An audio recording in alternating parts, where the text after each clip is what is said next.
নমস্কাৰ বন্ধু বান্ধৱীসকল লাখ লাখ গোটৰ মহিলাসকলৰ বাবে বহুতেই ভাল খবৰ কিয়নো ২৭ লাখ মহিলাক দিব ১০,০০০ টকা তো কোনে কোনে এই ১০,০০০ টকা লাভ কৰিব মানে মুখ্যমন্ত্ৰী উদ্যমিতা আঁচনি কোনে কোনে লাভ কৰিব আমাৰ মুখ্যমন্ত্ৰী ডাঙৰীয়াৰ প্ৰতিবেদনখিনি আপোনালোকে ভালদৰে শুনি লওক।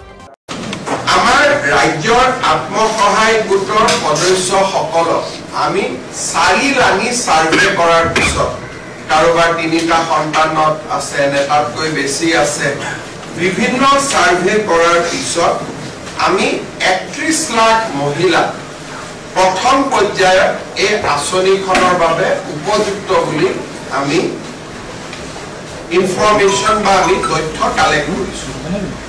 কিন্তু অসম চৰকাৰে ২৭ লাখ মহিলা এই আঁচনিখনৰ সুবিধা দিব আমাৰ বাজেট অনুসৰি, কাৰণ আমি যদিও ৩০ লাখ মহিলাই পাছ কৰিছে আমি ২৭ লাখ মহিলাকহে এই আঁচনিৰ সুবিধা দিব পাৰিম। সেইবাবে অহা কেইটামান দিনত ব্লক পৰ্যায়ত এই আঁচনিৰ চূড়ান্ত হিতাধিকাৰী নিৰ্বাচনৰ কাম আৰম্ভ হ'ব।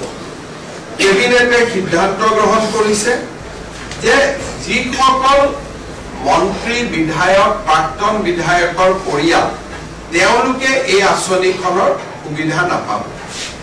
দ্বিতীয়তে যিসকল ৰাজপত্ৰিত বিষয়া gazetted class 1 and class 2 officer তেওঁলোকৰ পৰিয়ালেও এই আঁচনিৰ সুবিধা নাপাব।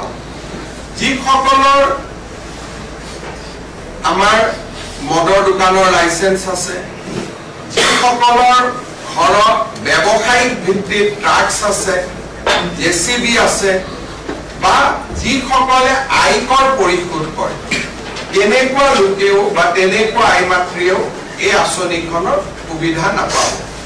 আৰু যিসকল আই মাতৃ মহালাখপতি হৈছে তেওঁলোকক আমি এখন সুকীয়াকৈ আঁচনি দিম, যিহেতু অলৰেডি তেওঁলোকে বেংকৰ পৰা লাখ টকা লোনেই ল'লে, গতিকে ১০,০০০ টকা লোৱাত ইয়াৰ প্ৰয়োজন নাই। কিন্তু তেওঁলোকক আমি সুকীয়াকৈ আৰু ভাল আঁচনি এখন দিয়াৰ বাবে আমি চিন্তা কৰিম।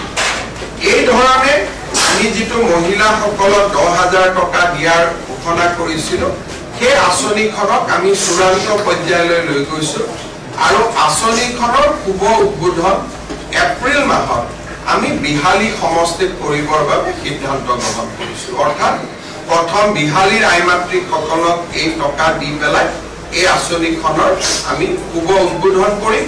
তাৰপিছত প্ৰতিটো সমষ্টিতে একোখন মিটিং হৈ এই আঁচনিৰ টকা আমি সমষ্টি ভিত্তিক বিতৰণ কৰিম।